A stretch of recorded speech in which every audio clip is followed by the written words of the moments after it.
Good morning, good afternoon, good evening, and good night. Katanya kalau misalnya umur 25 itu harusnya udah punya tabungan sekian, udah nyicil rumah, udah punya mobil atau kendaraan sendiri. Pokoknya udah mapan banget dah 25 tuh katanya. Quarter life crisis. Itu Iya efek dari juga sih. lebih kayak gak tahu sih mau ngelanjutin kuliah tuh ngapain gitu. Sama. Karena pas kuliah udah ngerasain kayak aduh kayaknya gak cocok deh di bidang ini. Sama. Terus apa gunanya hidup ini itu loh? Apakah hidupku itu akan selalu habis untuk mencapai achievement, lalu achievement lain? Apakah hidupku akan hanya habis seperti bermain milestone aja? Sangat sulit sih. Emang quarter life crisis ini kan bentuknya beda-beda ya setiap orang ya. Pun aku yakin juga step pasti juga beda kan quarter life crisisnya. Tadi CS seperti itu step quarter life crisisnya ini. Apa? Nggak apa-apa. Ya nggak tahu dong aku. Kan kita nggak pernah cerita. Dia ngomong kayak tahu gitu. Belum pernah cerita. Kita belum pernah cerita. Emang kamu gimana step kamu?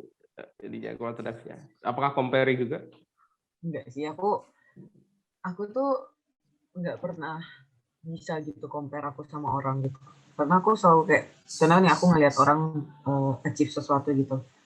Aku seneng, terus aku malah jadi kayak, ya udah gitu aja gitu loh. Antara aku mau achieve juga, tapi aku nggak pernah compare. Aku kayak, contoh nih aku ngelihat temenku, misalnya misalnya pas kuliah deh, misalnya aku lihat orang dapat beasiswa gitu. Aku seneng gitu kayak, oh keren ya bisa dapat beasiswa ini. Antara aku ya udah selesai sampai situ aja atau antara aku malah mau gitu loh dapat beasiswa itu. Aku malah usaha gitu tahun depannya. Kayak aku nggak pernah yang comparing kok dia bisa ya kayak gitu, kok aku nggak bisa. Aku nggak pernah mikir kenapa aku nggak bisa kayak dia. Iya, sama. Ya. Aku juga kayak gitu sih. Tapi kan kamu tadi comparing katanya, kamu ngeliat orang ini kamu ke-trigger karena comparing kan. Aku nggak pernah yang ke-trigger gitu loh. Ke-trigger itu untuk bisa sampai titik itu gitu. Tapi titik itunya kan beda gitu. Kayak tiap orang kan bener gak sih targetnya beda gitu. Aku nganggap Step sama Benjo tuh hebat gitu. Tapi hebat kalian kan kalian punya hebatnya sendiri gitu kan. Aku juga pengen hebat nih. Nah, tapi hebatnya versiku sendiri. Jadi kayak beda target, tapi tetap aku iya sih jiwa-jiwaku jiwa compare sih kan. Iya. Tapi aku paham maksudnya. Tapi tetap aku menikmati itu di hidupku sendiri dan dengan timeline dan sebagainya. Tapi ya tetap itu sih. Ya. Agak kontras tapi ya udah ya. Aku Ya. Nggak bakal ke-trigger juga. Maksudnya walaupun mungkin apa yang dia achieve tuh nggak sesuai aku misalnya. Contohnya kamu bilang mungkin dia achieve goals dia, tapi aku jadi ke-trigger karena goalsku belum tercapai. Enggak sih, aku tetap nggak kepikiran kayak gitu sih. Nggak ke-trigger sama achievement orang gitu. Tapi ya itu aku lebih kayak ke-triggernya tuh karena aku sendiri sih. Tapi ya sebatas aku tahu aku nggak punya goals. Kalau aku lebih nggak punya goals sih. Aku orangnya nggak goals driven banget. Jadi maksudnya long term sih, lebih ke long term goalsnya. Aku jarang banget bikin long term goals gitu. Aku lebih fokus sama short term goalsku gitu. Jadi itu yang bikin aku jadi kayak bertanya-tanya terus aku nanti mau ngapain. Terus nanti aku ya itu sih lebih karena aku tahu aku kurang di mana, aku nggak punya keahlian tertentu. Terus ditambah lagi aku nggak punya long term goals. Jadi itu yang bikin aku sering kayak galau ya. Iya, long term goals ya. Lebih sering galaunya gara-gara itu aja sih. Cuman juga kalau misalnya disuruh bikin long term goals-nya juga aku belum ngerasa mau. Loh kok malah belum merasa mau? Iya, aku ngerasa aku nggak mau gitu. Berarti kayak lebih menikmati yang sekarang aja gitu ya, kayak let it flow gitu ya. Ya itu sih, aku kayak belum terlalu mikirin terlalu jauh banget. Tapi bukan berarti itu salah ya guys. Aku maksudnya kalau orang mikirin jauh malah keren gitu. Dan kalau aku kebalikan banget sama Step. Ya nggak apa-apa juga. Tiap orang beda-beda. It's fine. Tapi mungkin gara-gara itu pun kayak aku jadi jauh lebih kepikiran kali ya Step. Maksudnya kayak ada juga yang kayak gitu. Kemarin temanku baru ada yang curhat juga karena dia ngerasa dia terlalu banyak mikirin masa depannya gitu. Jadi temanku ini masih kuliah, masih berkutat sama skripsi. Jadi dia yang kayak tiap hari stres banget karena dia terlalu banyak mikirin ke depan juga gitu. Dia pikirin gimana kalau rencana-rencana dia ke depan yang udah dia buat itu gimana kalau Gagal. gagal, gimana kalau misalnya dia nggak bisa mencapai semua target-target dia gitu. Jadi ya menurutku sama aja sih, either kamu punya long term goals atau punyanya short term goals, kayaknya bakal sama-sama ngerasain ini sih. Jadi Ya. Karena quarter life crisis itu bukan soal bentuknya, tapi memang iya, ya itu adalah pergelutan inimu sih, intern antara hati dan semua orang bakal pikiran. ngerasain sih. Dan normal sih, normal buat ngerasain. Walaupun mungkin dulu orang tua nggak tahu term buat kondisi ini namanya quarter life crisis, tapi aku yakin mereka bakal ngerasain dulu sih. Pasti pernah Ngerasain pada pernah masa-masanya. ngelewatin fase ini juga. Kayaknya enggak, kayak orang tua aku kayaknya.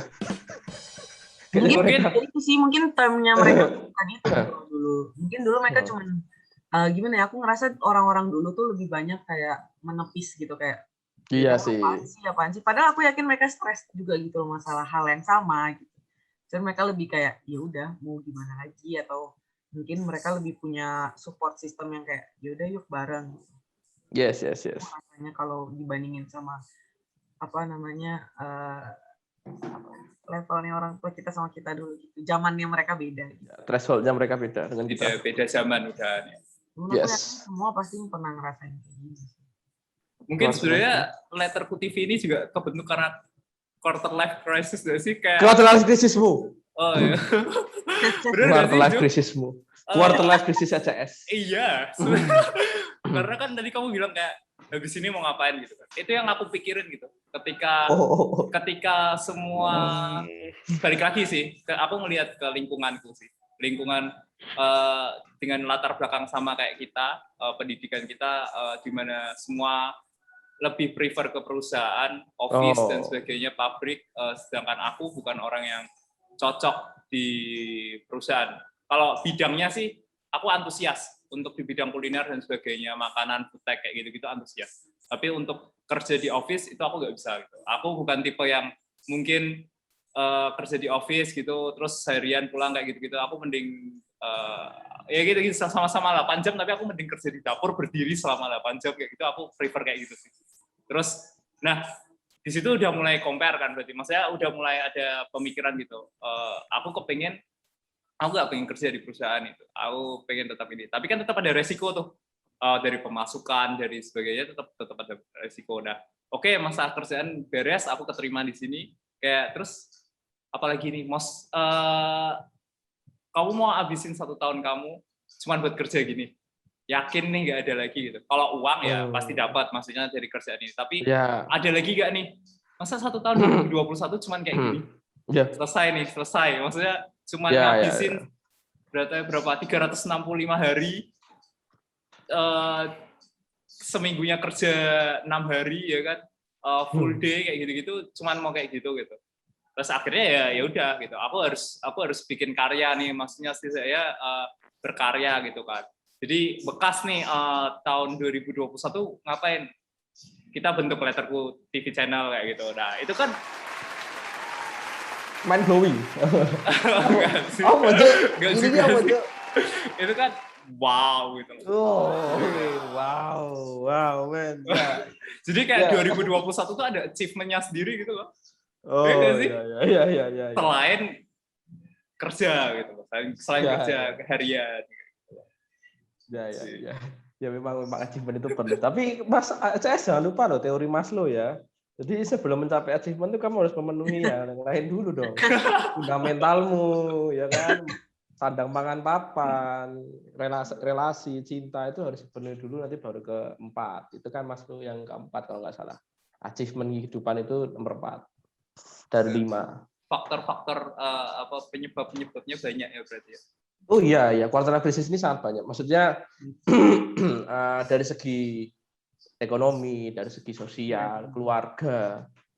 Maksudnya secara internal ada, secara eksternal lu juga. Internal ada, eksternal ada. Iya, benar banget. Jadi memang semua orang itu mengalaminya itu dengan berbagai macam alasan dan berbagai macam bentuk. Ada yang stres, ada yang apa ya? Mungkin ada juga beberapa temen yang malah sampai karena dia bingung, ya sudah pokoknya dia lakuin semuanya dulu kayak Jalani coba, dulu. coba dulu semua, Ya, coba dulu semua.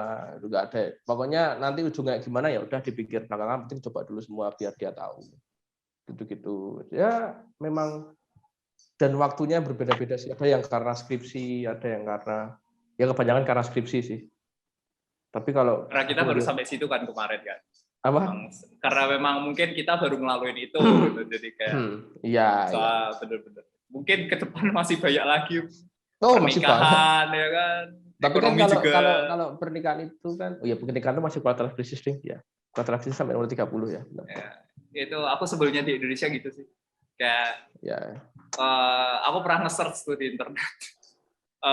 BPS itu apa ujungnya? Badan Pusat Statistik Pusat Statistik. Yes. Nah, itu gila ada surveinya kan. Ya benar-benar survei yang akhirnya ya mungkin secara mindset secara nggak langsung dari aku kayak jadi itu standar juga gitu kan. Tapi aku nggak, maksudnya menjadikan standar untuk orang-orang, tapi bukan aku. Maksudnya yang kayak survei menyatakan bahwa perempuan itu rata-rata sekitar umur 22 ya, itu udah nikah gitu.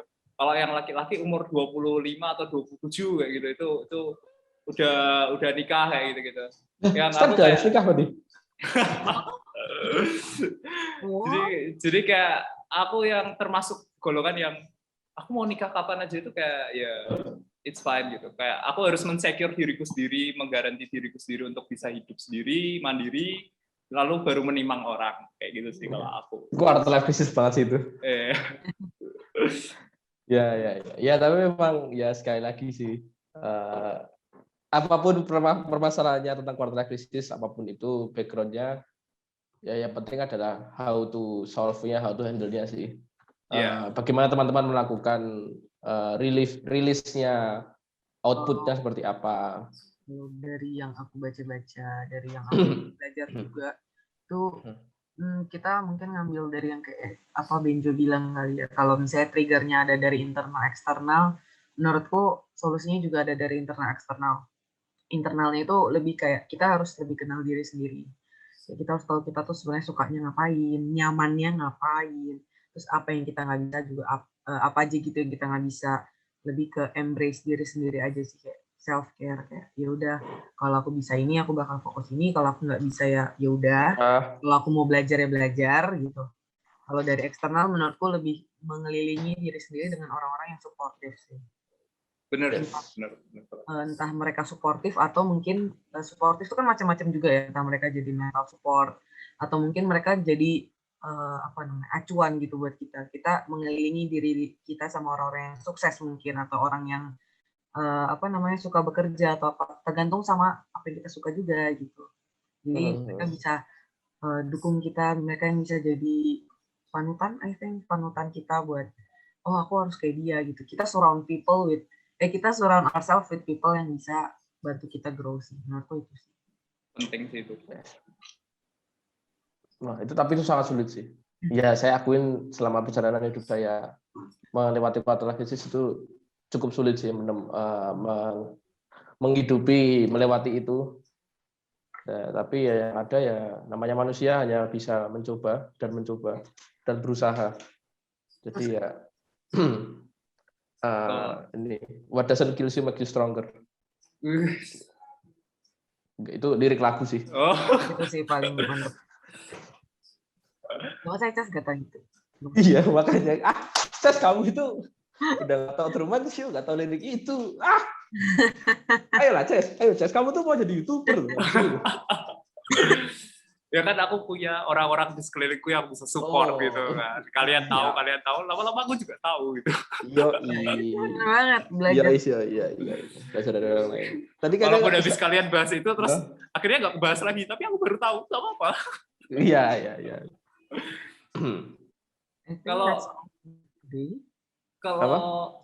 Apa sih? Nambahin. Itu aja buat harinya atau ada yang mau nambahin? Kalau dari aku kalau aku sih prinsipnya simpel. Kalau kamu masih diizinkan Tuhan buat hidup, berarti kamu masih berguna di dunia.